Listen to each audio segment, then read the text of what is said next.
So I'm live now. I'm live. So hello everyone. Hello. Good morning, good afternoon, good evening, wherever you are joining me on the planet. My name is June Allen and I am the founder of The Art of Greatness at juneallen.net.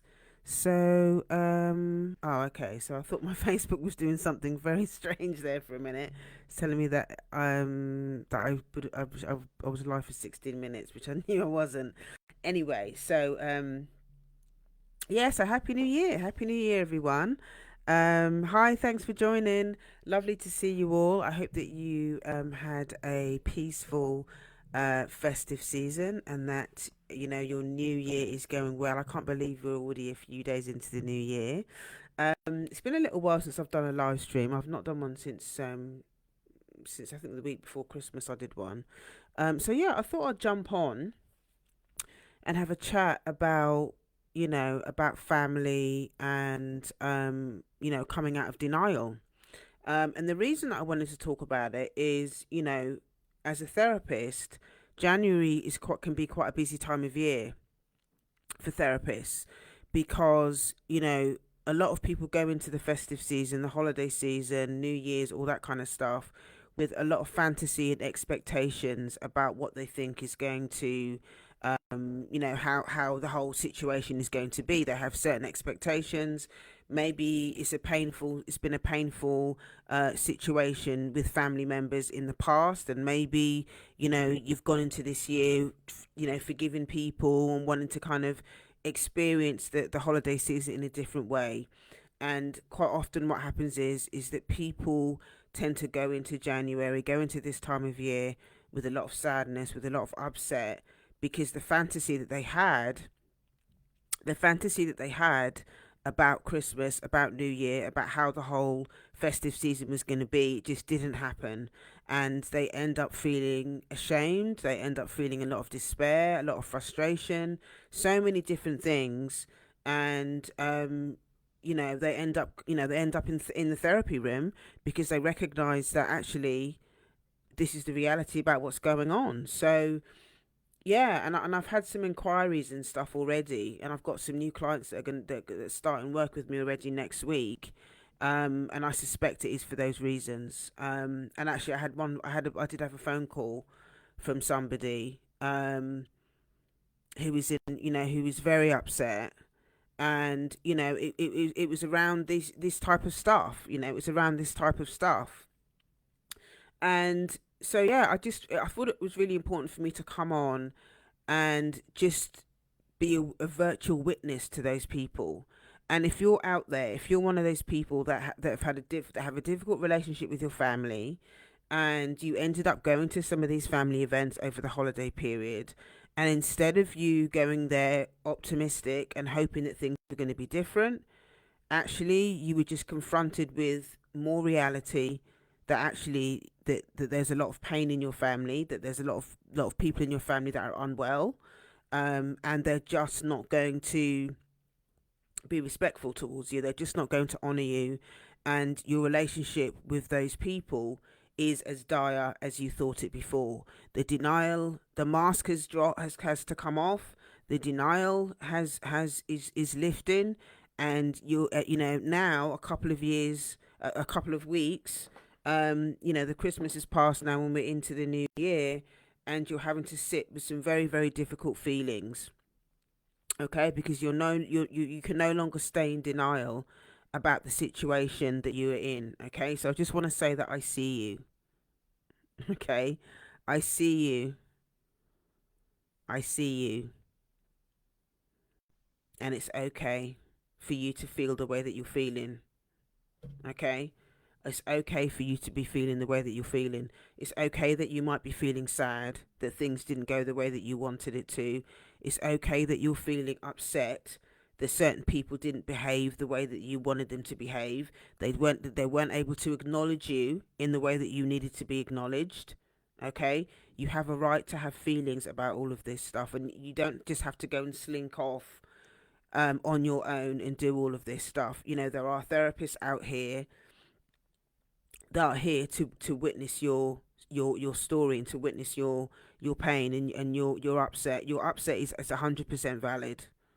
Okay, people might turn around and be telling you that you're too soft and that you're taking things too seriously, and why have you always got to make trouble, and why is it you've always got to bring up that stuff from the past and all the rest of it. All of these things what people will be saying to you to try and gaslight you, to try and silence you, to try and make you think that you're the one that's the troublemaker, and that nobody else seems to have this trouble, and why don't you let it go, and why don't you just forgive. They'll be telling you all of that stuff to try and make you abandon yourself, abandon your feelings, abandon the feelings that you know in your gut, okay, that this situation is not right, and you're fed up to the back teeth. You're tired of trying, and you're fed up with being ignored. You're fed up with being denied how you feel. Okay, it's okay for you to be upset about those things. Okay, maybe you're feeling angry because when you start feeling, when there's powerlessness attached to what's happening, okay, when there's powerlessness attached to what's happening, you're going to feel angry, especially if you feel like you're the only one in the family that's dealing with these things. You're going to feel angry. You're going to feel angry. On the other side of that fantasy that you try to uphold year after year after year, sitting with these folks, okay, is anger. You're going to be, when you're coming out of denial about all this stuff, you're going to feel angry. Okay, you're going to feel angry. But I'm also here to remind you that you can't change people who don't want to change. You can't change family members that don't want to change. They might say that they love you, they might say that they care about you and all this kind of stuff, but it doesn't mean that they're necessarily going to want to go into therapy with you if you decide to come into therapy. This is something that I've had to have these conversations with clients inquiring about therapy and stuff before. They just expect that if they come in, if they can drag the other partner, whether it's a partner in terms of their love partner, or whether it's a family member or whatever, they're trying to drag people into therapy with them. And I have to let them know that's not, therapy doesn't work like that. Okay, so hi Rose. So Rose is saying hi. Because of the work I've done with you, I've avoided my family drama this year. Do you know what? Good for you. That's what I'm talking about. Okay, that's what I'm talking about. I'm going to screenshot that actually, Rose, that you said that. That's funny. So I'm just screenshotting that. Oh, I hope I haven't turned my phone off. Okay. Yeah, so yeah, I've had to let people know. I've had to let this certain person know, or people, clients in the past, that therapy doesn't work like that. You can't drag people to therapy. Okay? You can't drag people to therapy. As much as you know that they need it. And sometimes we end up having to go to therapy to deal with the stuff that people who should be in therapy but are not doing it, we end up going to therapy to deal with those people that should be in therapy. Okay?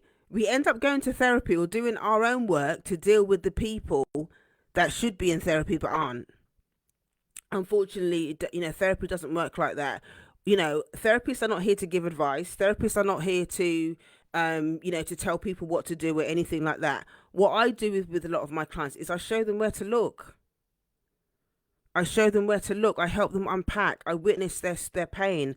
I help them explore the different reasons why they might be feeling about how they're feeling. I help them explore the dynamics of their relationships, the relationship with themselves, the relationship with their family members, their relationship with their partners, their relationship to whiteness and racism.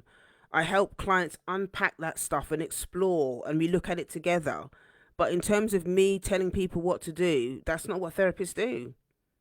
That's not what therapists do. So sometimes people can feel quite disheartened in that sense, that they think that somehow a therapist is going to be able to wave a magic wand and make it all right, and it just doesn't work like that. And I always advise people that or I suggest that to really focus on the work that they're doing on themselves, to really, really focus on the work that they're doing on themselves. That is more important than anything, because you can't change people. And actually, the more you try and change other people, it's a recipe for insanity. It's a recipe for insanity when you're trying to really focus on what other people are doing. And actually, it's a way of avoiding your own pain. If you're always focused on what somebody else is doing, And yes, we've been in, a lot of us have been in relationships that have been abusive. A lot of us were raised in families that were abusive and all the rest of it. And because of that, it makes sense why you might want to change the other person. But that's out of your control. That's out of your control. Even if there are family members that decide that they want to do family therapy, quite often, family therapists might have sessions with you individually first, so they can get a sense and they can get some context and understanding of the family dynamics. It's not just like everybody coming first and foremost in the room and all the rest of it. You might have to do some individual work first. And ultimately, the only way that things are going to shift, even if the other family members don't want to do any of their own work, the only way you're going to change that relationship dynamic is by you doing your own work anyway. Before anything's going to, you can only deal with your own pain by doing your own work first. You need a space where you're going to be able to be witnessed. You need a space where you need to be heard. You need a space where the therapist is going to help you understand, what stuff belongs to you, what stuff belongs to the other person. Where, how does racism maybe play a role in all of this as well? It's always important to look at it holistically. I always do that with clients. You need to look at it holistically. What's happening for you individually? What's happening for you within the dynamic in terms of relationary, and what's happening as well in terms of a social level? How does racism, whether it's historic or whether it's in the present, how is that stuff playing a role in what's happened? How has that played a role in what's happened? But unfortunately, because of what's happening and what's happened around Christmas, what may or may not have happened around Christmas, there might be a lot of folks out here now that are in a lot of pain. Okay, they might be in a lot of pain because they're trying to deal with the fact that actually the fantasies that they had, the fantasies that have kept them safe, and I say that in quotation marks, the fantasy of Christmas that have kept them going back to these family events, okay, that fantasy has been shattered. There comes a point where where it just gets to a point where the behavior is so blatant. And this is what happens when the more you do of this type of work, the more you do of your own work, okay, the more you recognize that you can't tolerate being in certain spaces anymore. And it doesn't mean that you think that you're better than your family members or whatever. It doesn't mean that you're better than them, but it just means that your well-being has to be the priority. And you just have to let all that stuff go. You have to let other people do what they're going to do. Let them do what they're going to do. But you have to make a decision that you're going to start doing things differently for yourself. And one of the things that I've been thinking about as well, because this year in my I have a wellness membership called the Sacred Sister Sanctuary, and the theme for this month is all about creating a vision of self-love. And it's not so much about creating vision boards and all the rest of it, because I tend to think that a lot of people tend to focus on, material things. Oh, they want to earn this amount, or, they want to get this car or whatever it is. And a lot of people tend to focus on that stuff. And I'm not saying that stuff is not relevant. It's okay for you to want to have nice things if you want them. But one of the things that I've been thinking about more this month, which is why I've chosen this theme, is to think more about, or put the self-love thing more at the top of your vision list. Because the more we love ourselves, the more we care for ourselves, the more we really understand what our needs are, the more kinder we are to ourselves, we're more likely to be more abundant generally anyway. That's the way I see it. You're more likely to be more abundant anyway, because if you really don't love yourself, if you really don't care for yourself, if you really, and if you have a difficult relationship with your family, there are going to be self-esteem issues. There are going to be issues around shame that are going to block your ability to be abundant anyway, because at the root of everything is that you don't feel worthy. So it don't really matter how many vision boards you do. If you can't care for yourself, if you don't know how to love yourself, okay, at a foundational level, none of that stuff is going to manifest.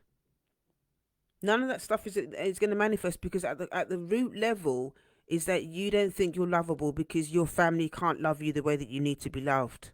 So there's a lot of work that needs to be done, okay? And it's going to take time. It's going to take time for all of that stuff to manifest. So before, when you're thinking about, if you are doing a vision board, that's fine.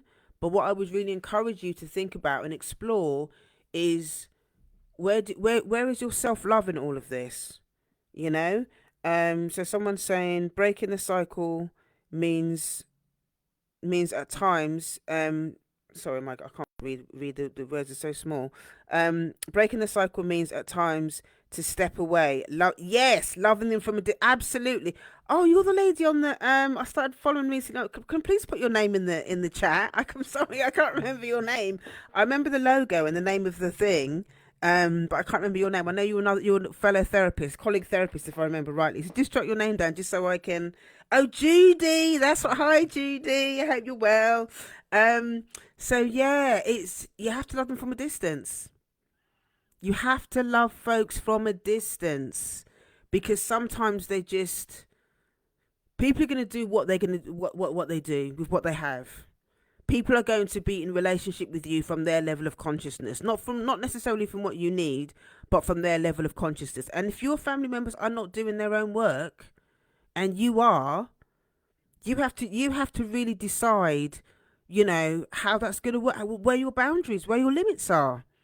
This is one of the most difficult things, I think, about doing this work, and I'm sure Judy will back me up on this. This is probably one of the most difficult things about doing this work as a black woman, in community, trying to empower the community. I mean, the good news is that a lot more people are getting into therapy now. They are doing their own work. They are doing therapy. They are doing group work, and I have some clients that are so freaking brave.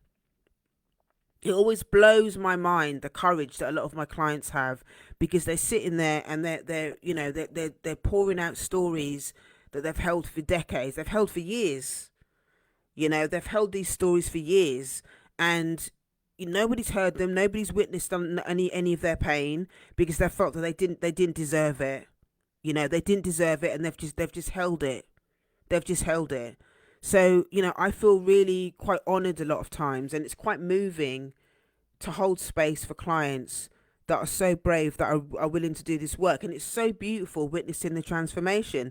So Judy's also saying, when they get it, the ones who are doing this work and exactly, is so beautiful. And I have that with clients as well. Sometimes they come and work with me for a while. Maybe they've got some really deep stuff that they want to work through, that's causing them a lot of pain, and they might work with me for a year, 18 months, something like that, and then maybe they'll have a break. They'll go and have a breather.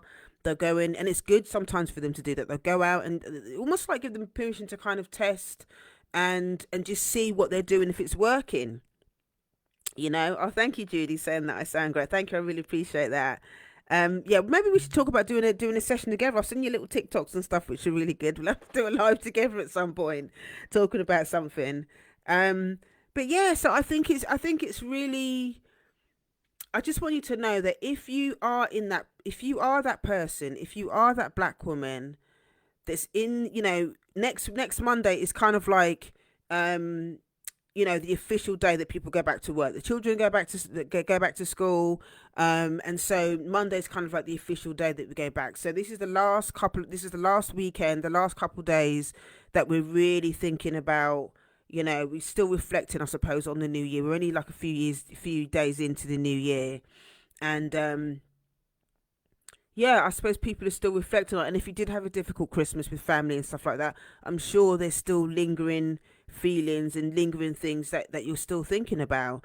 And I just want you to know that there is support out there if you need it.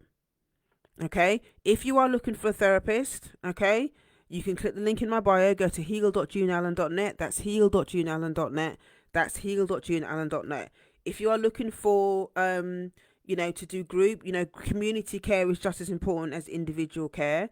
I also run a mastermind, for a wellness mastermind for black women. And on the 23rd of January is the live class. Okay, and we are going to be exploring what it means, what self-care means for you, what self-love means for you, and what does your vision of self-love look like. What does it mean for you, especially if you're struggling with a lot of difficulties that you had with family over Christmas. What does that actually mean for you? Okay, what does that actually mean for you? I know, over the years of me doing this work, and those of you that have been following me for a long time know that I've had my challenges with family members and whatever. I have an amazing chosen family. It took me years to kind of build it, to build my people, to find my people and to build it. But I have an amazing family of choice, and so my holidays periods now are a lot more peaceful, a lot less anxious, because I'm around people that I know genuinely care about me. I have chosen family. So Julie's also saying, we have biological family, then we have angel family who is gifted to us. Yes. I choose my angels any day of the, yes, listen. Listen, I've never heard that term before, angel family, but I like that. Yeah, so I normally call them chosen family. But there are going to be people, you will pick up those people on the way. And I think sometimes this is one of the reasons why a lot of people are scared to do this work, because they think that, oh, I don't want to I don't want to stop having a relationship with this family member, or I don't want to say anything against that family, and there's that whole fit. And also, as black people, we're already feeling isolated from society. I get it. We're already feeling so isolated from society. So the idea of having to separate yourself, that you might have to separate from family members as well, or isolate yourself from family members, it can be quite terrifying. I know I was in denial about that for years.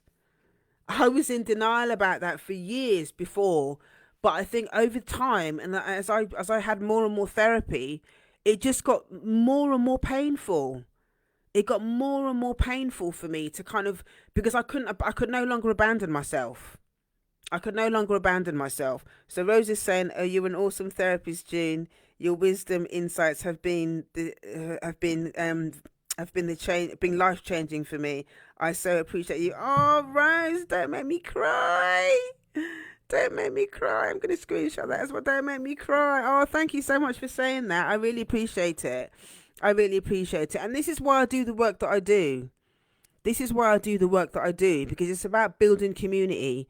It's about building community, and it's about helping black women reclaim autonomy over their lives and over their bodies and over their thinking, and just to reclaim autonomy over who they are, and to let them take up space in the world.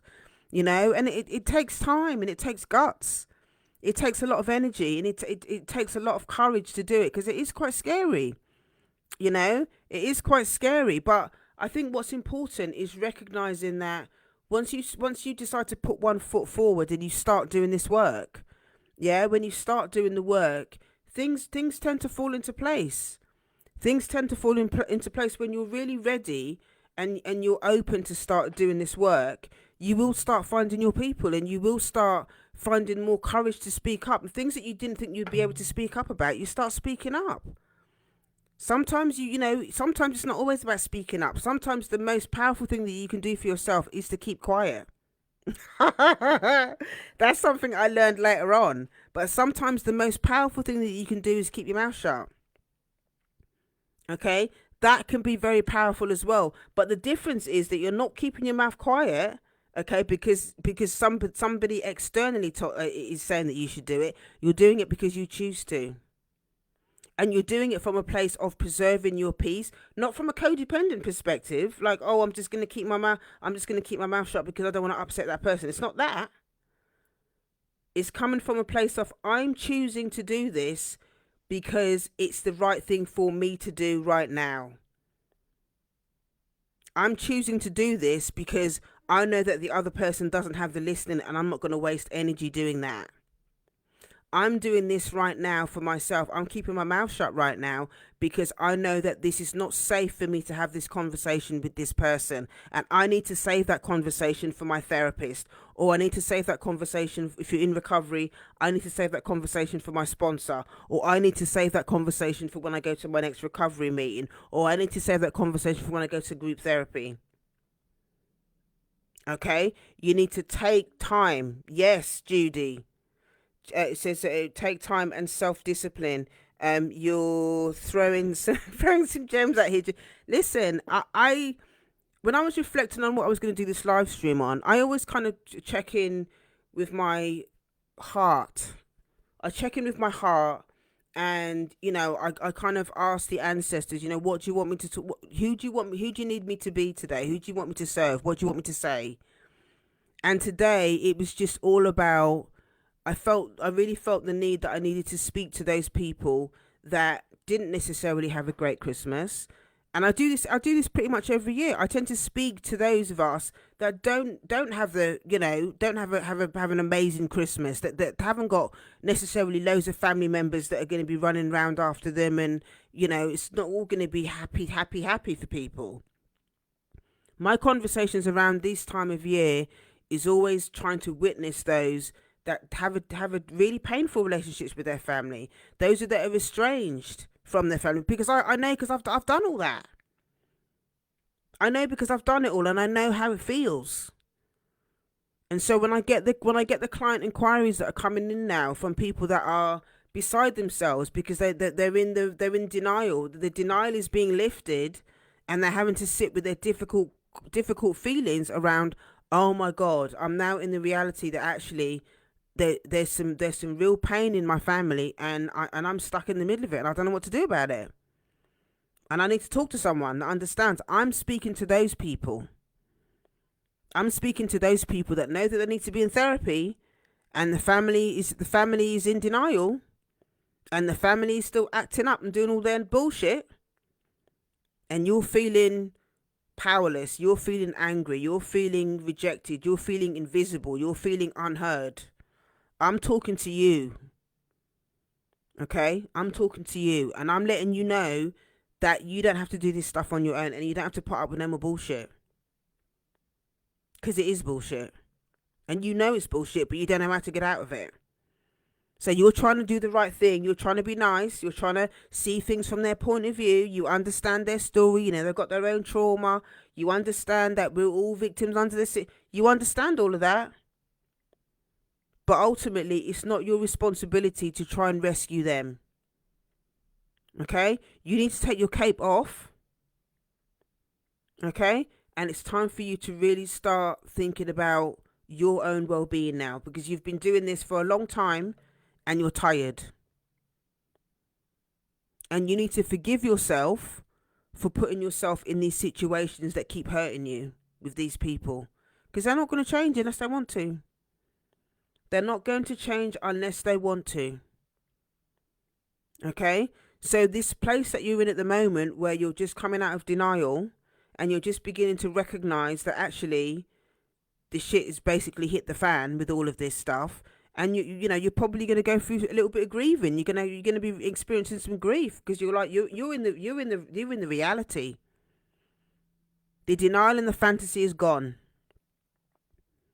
The denial and the fantasy around the holidays is gone, and you're stuck with the reality.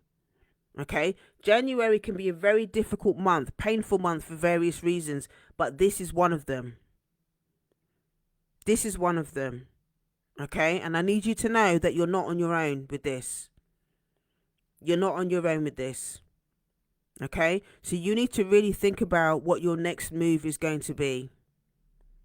You need to think about what is the next right thing. If you haven't downloaded my I think you can still get it on my website. If not, you can just inbox me and I'll send it to you. But I did I had a digital magazine that I did in December. And there were some questions in there about how to review your year, and how to there was affirmations in there for the new year as well. And the questions were really good because it really helped you to understand, or explore your wellness stuff. And there was stuff in there about relationships. Okay? Whether it's family or love relationships or whatever. It's just getting you to explore how you were able to care for yourself last year and what you're going to do moving forward. Okay? Go onto my website, go to heal.juneallen.net. If it's not on there, I think I might have taken it off actually, but inbox me and I can always send it to you if you want it. Okay? Use those questions if you want to start there, start there. Okay? Start there. Start by looking at, be honest with yourself about how things have been for you over the last few months. And be honest with yourself about what's happened over Christmas with these people. Is it the same people that are triggering you? Is it the same people that's giving you headache? Okay, that you keep, the whole family seems to be colluded. This is something that really, really always upsets me.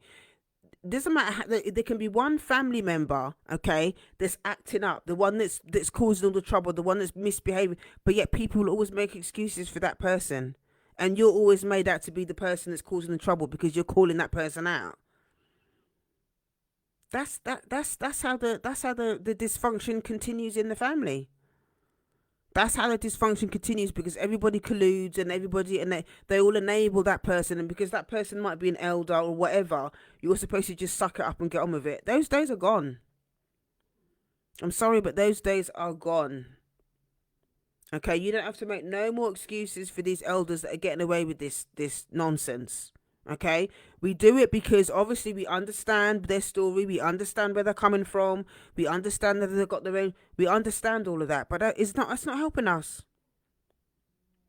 It's not helping you heal. It's not helping you get to where you need to be. Just like Judy was saying before, sometimes you have to love people from a distance. And sometimes giving yourself permission to step away a little bit gives you some breathing space to think about what belongs to that person and what belongs to you. What is part of the family dysfunction and what is yours. So there's so many of us out here that don't know who we are, because the family dynamics don't allow you to have that. The only dynamics, or the only identity that you're allowed to have in dysfunctional family systems is the role that you've been assigned, the dysfunctional family role, okay, that keeps the dysfunction going. Outside of that, you're not allowed to have any other identity, and if you do, you're often punished for it. Okay, but when you start doing your own work, there comes a point where you can't hold on to that role, and it's not your responsibility to keep that role either. And when you leave the system, when you put down the role and say you're not doing it anymore, okay, this is when the family system, the dysfunction starts to collapse. And that's the only way that the family is going to heal. Okay, it's the only way that the family is going to heal is when people make the decision to put down those dysfunctional roles. If they or either the family sometimes might go and find somebody else to go into that role. Okay, so that the dysfunction can be maintained, the system can be maintained, or it will collapse, and then maybe other people might start to come out of denial. Okay, but you can't rely on that. You can't wait for that to happen. You just have to focus on yourself, because that's the only thing you've got. If you've got children, obviously, especially if they're young, you've got an opportunity there to change the dynamics of the family with the way that you parent your children, because that's what really helped me. That's what really, really helped me. And it was actually my daughter, okay, that was the driving. When I first started doing this, when I first went into recovery back in 2009, I wasn't thinking about myself. I wasn't thinking about myself. All I kept thinking was, I don't want to pass on this toxic shit to my child. I was terrified of passing that stuff on to my child. So that's what kept me going back. That's what kept me going back to therapy. That's what kept me going back to the recovery meetings. That's what kept me talking to my sponsor. That's what kept me doing all of that stuff. Because I was terrified of passing on the dysfunction. And I was terrified that the pain that I was in around my family, that my daughter would experience the same. My daughter would experience the same. But I'm grateful that today, it doesn't matter what's happening in our relationship. And, we both have our struggles still. I'm a human, and so is my daughter. She's going to have her own struggles. She's a teenager now. However, the relationship is different because we communicate. We communicate in a different way. Yeah, we communicate in a different way. So even that in of itself, being able to have honest conversations about things that are painful, is a pattern that I've that's a pattern that I've broken. That's a pattern that I've broken, and it's because I chose to leave the dysfunction in the family that I had. There's a lot of pain in my family, There's a lot of pain in my family, but I can't fix that. It's not my job to fix it, and I have to love them from a distance. I have to love them from a distance. And I'm just letting you, this is why we need community. Okay? We need community. We need each other. We need safe spaces as black women in particular. We need the safe spaces to be able to do this work, so that we can witness each other. This is why I'm so on point with the clients that I work with, whether they come to my wellness mastermind or whether I work with them one on one. This is why I advocate for them the way that I do. Because the pain around, in order for you to, this is something that I learned actually. I'll just finish on this. When you come out of denial around the stuff that's going on in your family, and you're thinking about, you need to detach from the dysfunction, okay? You need to have something healthy to attach to. So that when you're detaching from the dysfunction, you need something healthy or something safe that feels safe for you, and safeness is gonna feel different for different people. You need something safe to attach to. Because if you're just detaching from your family members, but you're not talking to a therapist, you're not talking to you ain't got no healthy community to attach to, you're gonna get sucked back into that. You're gonna get sucked into the family dynamic again. It's very, very difficult. The only reason why I was able to do it, and why my clients have been able to do it, is because I encouraged them to find community. Okay, a lot of the ladies in my groups, or the ladies that I've worked with, especially the ladies in my groups, they've formed friendships. They've formed friendships, and they'll come into the group, and we've had chats about this, that, and the other. Sometimes they'll talk about stuff that they've done outside of the group. They'll end up meeting up for coffee and stuff like that, which I love to hear all that stuff. Because being able to be with other black women that are doing the same work, okay, they need to be able to maintain that. They need to be able to maintain that. In between sessions as well, I have a virtual library, okay, that's got hundreds of different classes and different things, not just in the houses, all of these live streams that I've done in sort of different categories, but also there's loads of courses, master classes, worksheets, meditations. There's loads of stuff that I keep in the virtual library, because if people are going through different things and they want specific, like now there's a whole category just on the holidays, on Christmas and the holidays. So everything that I'm talking about, if they want to go and find worksheets, or they want to listen to some live streams about in-depth stuff that I've talked about, they want to talk about grief maybe, or family dysfunction, they can go in the library and look at it. They can go in the library and go and watch videos and stuff. They can do journaling around it, and then when they come into session, whether it's the group session or one-on-one, we can talk about it.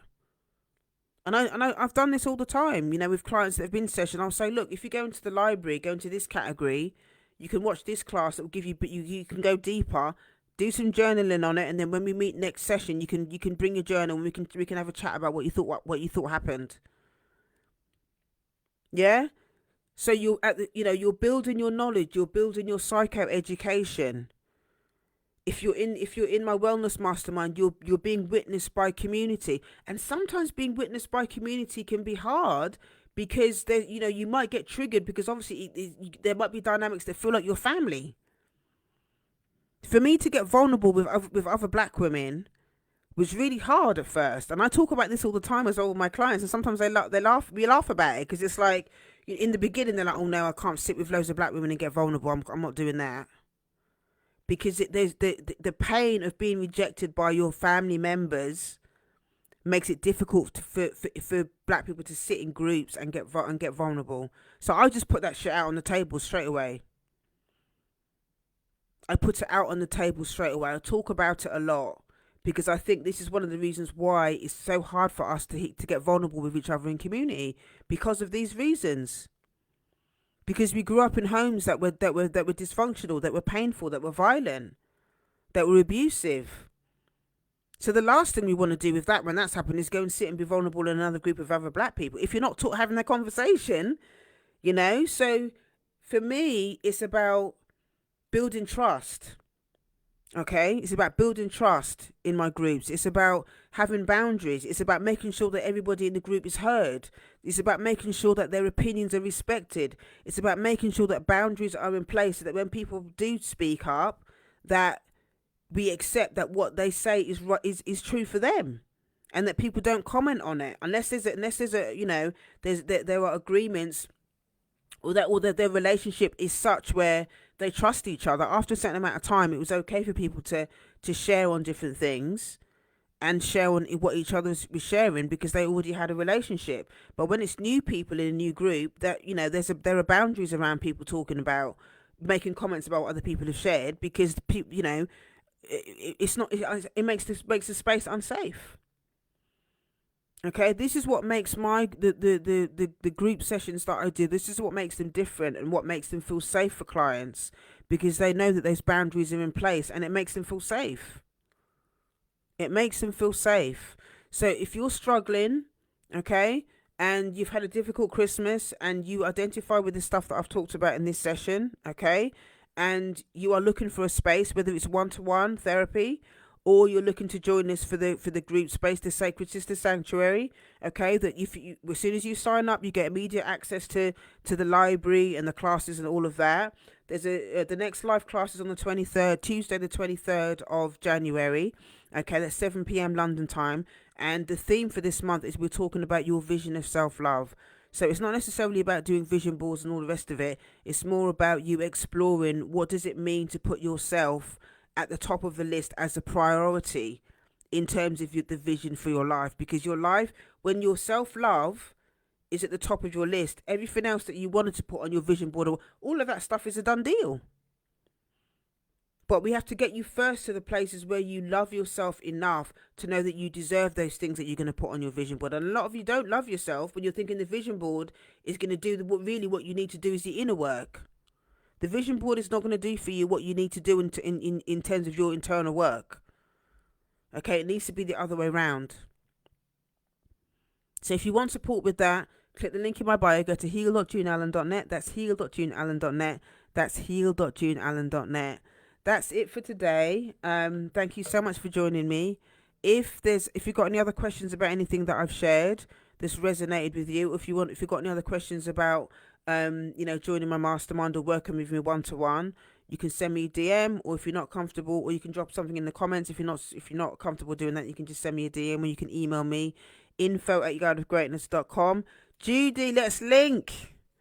Let's link, Judy, man. Let's do something. So I'm all about networking and maybe collaborating with other therapists as well this year, because I do a lot of stuff on my own on these live streams, but sometimes it's nice to work with other people. So maybe we could link and do something, because I know you're quite active, and I love it when other therapists are doing stuff on social media. So let's do something. Let's connect next week in the week and see if we can do something.